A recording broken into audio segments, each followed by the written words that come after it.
Hola, bienvenidos a nuestro podcast, Liderando la extinción de los dinosaurios. ¡Comenzamos!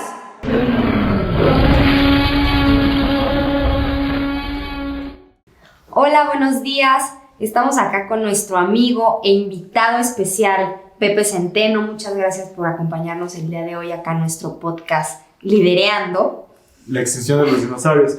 Pues es para nosotros muy grato tenerte, Pepe, porque pues aquí traemos a figuras de talla estatal y nacional con los que conversamos, ¿no?, sobre sus experiencias en el tema de liderazgo, ¿no?, tanto empresarial, político. Y pues tú estás en un punto ahí donde pues estás entre los dos mundos, ¿no? Porque es una empresa encuestadora, ¿no?, que se dedica a levantar pues, números, a dictar cómo pintan los escenarios electorales.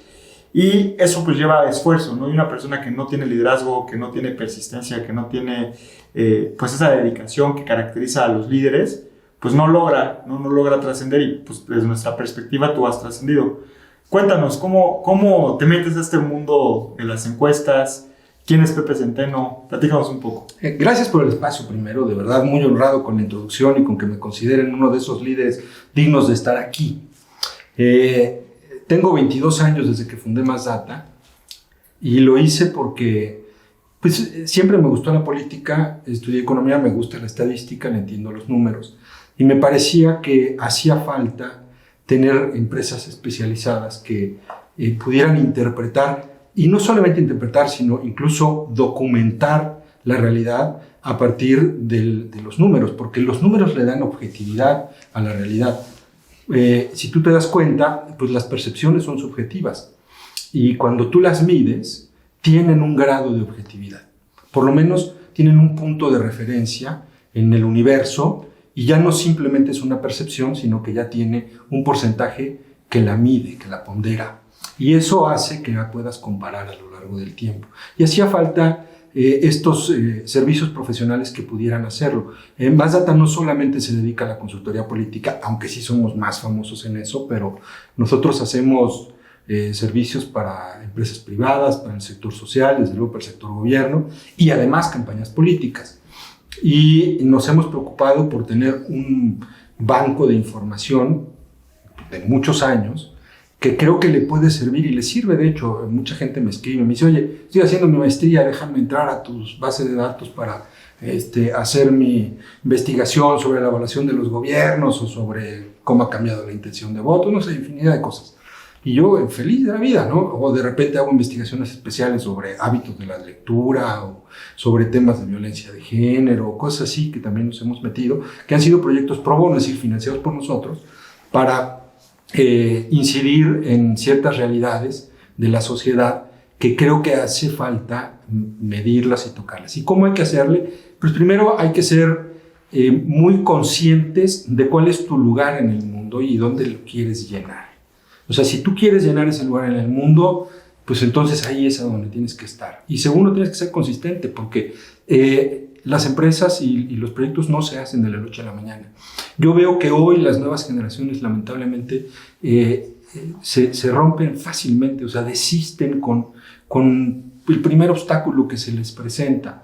Los matrimonios truenan a la primera hora, o sea, a la primera discusión y ya, chao, se acabó. O sea, porque ya nada dura, ya todo es como un mensaje de Instagram, ¿sabes? Y eso me preocupa porque el liderazgo lo primero que tiene que tener es consistencia.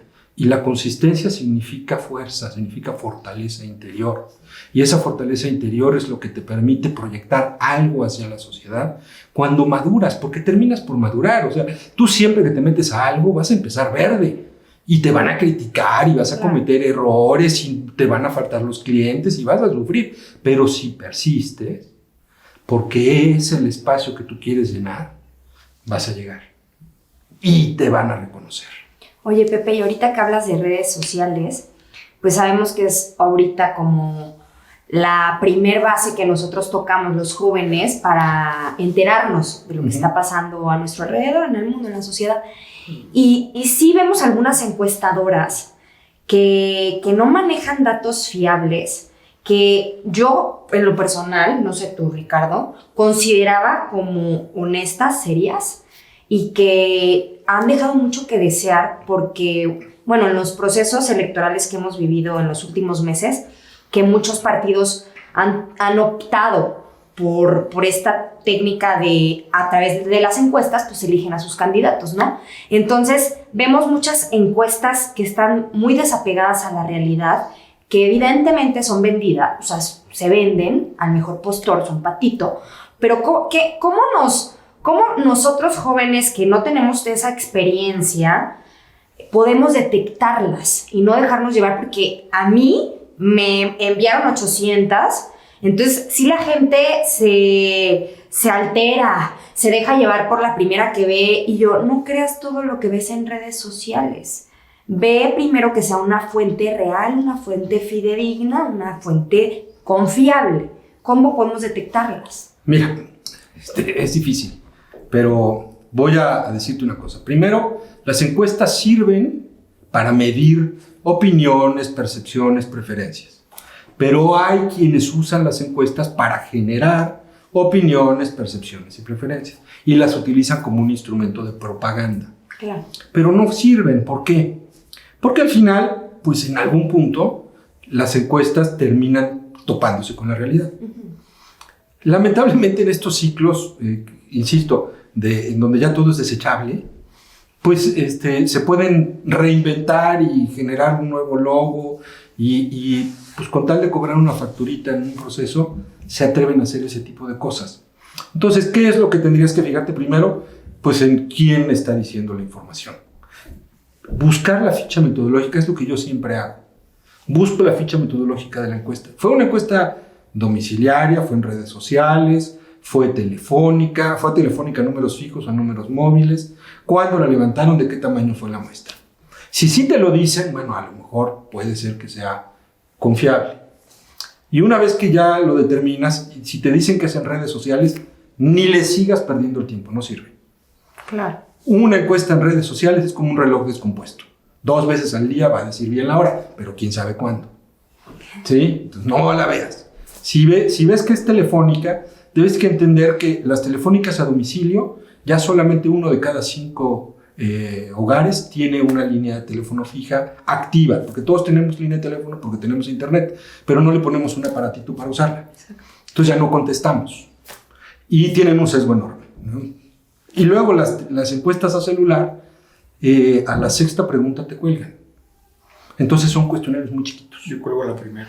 Tú cuelgas a la primera. O sea, yo nada más sé que es una encuesta, un robot, y digo, ay, O sea, a los de Megacable les contesto, ¿no? a ver, les voy a dar un dato para que se den una idea. En Estados Unidos, que solamente encuestan por teléfono y nada más hay teléfonos celulares, tienen un porcentaje de éxito menor al 1%. Es decir, tienen que hacer casi 100 llamadas para conseguir una entrevista. Y luego son cuestionarios muy cortos. Entonces, aunque tú veas que son informes de muchas preguntas, en realidad lo que hacen es dividir en pedazos el cuestionario y levantar muchas muestras. Entonces, ya tienen robots que hacen eso, ¿no? Y si tú quieres votar por fulanito, y marca 1, y si quieres votar por perenganito, marca 2. Tú sabes si la gente entendió cuál era el 1, cuál era el 2, en fin, no lo sabes, el robot simplemente repite una grabadora. Entonces, la mejor encuesta, desde mi punto de vista, en este país, siguen siendo las encuestas domiciliarias. Son las más caras. ¿Por qué? Pues porque hay que mandar gente a buscar casa por casa, construir un prestigio y mantenerte en el mercado. Nosotros tenemos 22 años, pues quiere decir que algo haces bien y que tienes una base de clientes. Entonces, cuenta mucho quién lo hace, cómo lo hace y el tamaño de la muestra, porque pues, yo he visto que se atreven a decir que con 100 entrevistas ya es una encuesta. No es cierto. No es cierto. O sea, ¿A partir de cuándo? un sondeo así chilero, 400. Ok. Sí. De 400 a 2.500 es lo que se usa en la industria. Oye, Pepe, y ahorita en los últimos procesos que ha habido, que tú levantaste muchas encuestas a muchos partidos, a muchos candidatos, ¿tú crees que sí realmente los partidos que optaron por esta técnica llevaron de manera honesta el procedimiento para elegir a su candidato? Ningún partido lo lleva de manera honesta. O sea, la honestidad no es algo que vaya en la política. Lamentablemente. Tristemente. Pero bueno, o sea, desde que el ser humano, el son politicón, surgió, así ha sido. Porque la ambición y el poder corrompen, lamentablemente. Ahora, que a veces sí lo hacen honestamente, pues sí. Pero igual, como un reloj descompuesto, a saber cuándo. 2 veces al día. Exactamente. Sí, si quieres que yo hable de un proyecto o de un proceso u otro, no lo voy a hacer, porque no me toca hacerlo. O sea, descalificar o calificar un proceso, la verdad es que no. Y no me interesan las cosas. Son decisiones políticas. O sea, ¿y qué sí les diría? Lo que hizo Morena recientemente en su selección de 9 candidatos a gobernador y el presidente de la República. Quisieron enmascarar, como le hace todo Morena, ¿no? Enmascaran con un proceso del pueblo, en donde eligen las mayorías a través de encuestas, y en realidad son decisiones políticas que toma el presidente y los que manden. Pero lo hacen parecer que es una decisión de la gente. Y últimamente, yo te diría desde una perspectiva ética, incluso de conveniencia para el propio pueblo, no deberían de ser las encuestas las que elijan a los candidatos. Las capacidades. Claro, porque para eso son órganos de intermediación política entre la sociedad y el gobierno. Y idealmente los partidos tendrían que poner al más apto, y el más apto tendría que ser pues, el más honesto, el más capaz, el más preparado, el que tiene el mejor equipo, el que tiene el mejor proyecto, y no el más popular, porque tienes a Cuauhtémoc Blanco y pregúntale a los morelenses cómo les fue con el más popular, ¿no? Claro. Entonces, la gente no tiene la capacidad de ver estos elementos que yo te acabo de decir, pero los partidos idealmente sí deberían de hacerlo. Por eso me parece una gran ficción eso de decir que las encuestas deciden quiénes son, porque además nos echan a perder a la industria de encuestadores. Es un excluyente de responsabilidad. Claro, es un excluyente de responsabilidad. Porque sí. yo lo veo así y creo que eso también parte de la debilidad, ¿no? O sea, y es una debilidad que se ha venido gestando. Somos una generación débil, en algunos aspectos sí, en otros no, porque tenemos también instituciones que pues nunca han terminado de fortalecerse y los partidos políticos han dejado mucho que desear. Entonces, en ese aspecto, ¿cómo podríamos nosotros pues fortalecer estas instituciones? O sea, partiendo de la premisa de que no es el más capaz, sino el más popular el que llega, y entre comillas, ¿no? Porque realmente no sabemos realmente cuáles son los métodos, porque nunca se han publicado los métodos en los partidos políticos. ¿Cómo tú visualizas que pudiéramos darle la vuelta a este tema, ¿no? O sea, de que verdaderamente lleguen los más capaces independientemente de la popularidad. Mira, yo creo que tendríamos que regresar a los básicos. Dicen los americanos, back to basics. Y ellos lo siguen resolviendo de la misma forma desde hace muchos años. Ellos tienen elecciones primarias. Lo tienen en Argentina, también en algunos países en América Latina. La segunda vuelta, ¿no? No, las primarias. Las primarias para elegir candidatos. Claro. Y entonces, la militancia, o sea, el formar parte y registrarte como miembro de un partido tiene un sentido, porque eliges a quién te va a representar, quién va a ser tu candidato. Y eso hace que se revitalice el vínculo político entre la sociedad y el partido. Que hoy no existe, ¿no? Claro que no. Los partidos están así. Entonces, el PRI, en su tiempo, cuando se hizo la dictadura perfecta, lo resolvía con su famoso consejo político. Entonces, era un consejo de notables que nombraba el dueño del poder, y entonces les decía, vamos a elegir a fulano, y ya se reunían, entonces, y lo elegían, y esa era la gran elección. El dedazo, ¿no? Sí, los panistas eran un poco más prácticos, y quizá el problema del PAN es que era sumamente elitista, y para ser militante del PAN era muy difícil pasar exámenes, y tenían que recomendarte, y si alguno de las familias custodias no te dejaba pasar, pues nunca ibas a ser panista, entonces nunca ibas a poder votar, pero la elección era real, o sea, eran 300 pelados los que elegían el candidato a gobernador, pero eran 300 que salían de sus bases, y valía la pena formar parte de esas bases si tú creías en esa ideología. Pero aquí, pues es un excluyente de responsabilidad, lo acabas de decir muy bien. Morena lo que hace es enmascarar en una decisión popular, que se lo dejan a la gente, y en realidad es una imposición del que manda. No está jugando sus fichas para sus intereses. Y yo decía, y lo digo ahora, y se lo digo ahorita, de lo que pasó con la última elección, me parece que en una mafia, porque esto es una república mafiosa, bueno, por lo menos era república mafiosa. República es el gobierno de las asambleas. Y la mafia no necesariamente es la mafia como la entendemos, ¿no? De la mafia de criminales. Sino la mafia es toda organización que se une poniendo en el centro la complicidad. La cleptocracia, ¿no? No necesariamente robar, Ok. no necesariamente, pero somos cómplices, tenemos una complicidad, y no porque hagamos algo, digo, no siempre haremos algo bueno o legal, pero tampoco siempre ilegal, ¿no? Simplemente somos cómplices, ¿no? Ok. ¿Sí? Porque es la complicidad. ¿Y qué es lo que hay si hay complicidad? Pues hay una retribución a los miembros, o sea, a los que juegan el juego. Así funcionan las mafias. Y la otra son las repúblicas burocráticas. Y las repúblicas burocráticas lo que hace que se unan, pues es el mérito.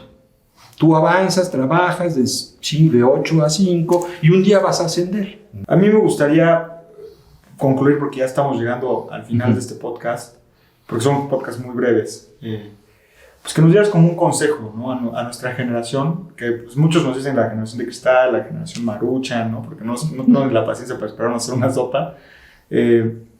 Un consejo, ¿no?